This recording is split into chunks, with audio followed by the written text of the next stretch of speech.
4 and 1/2 divided by 2 and 1/2.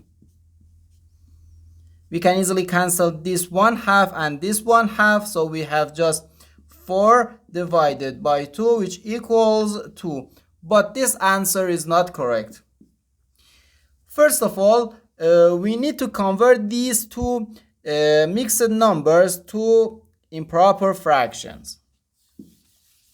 Okay?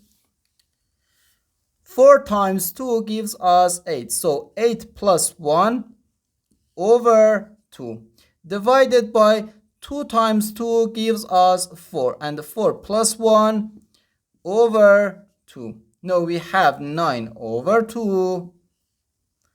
9 over 2 divided by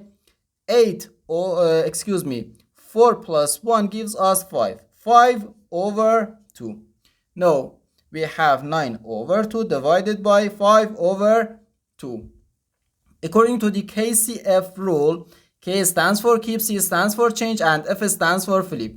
Keep the first fraction, change division to multiplication, and flip the second fraction. So we can write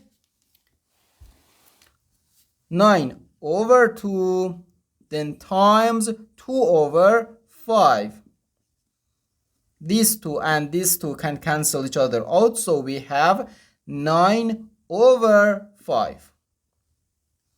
9 over 5. Now let's convert this improper fraction to a mixed number.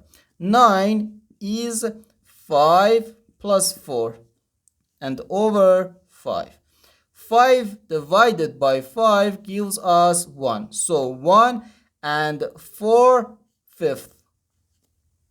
This is our final answer to this problem.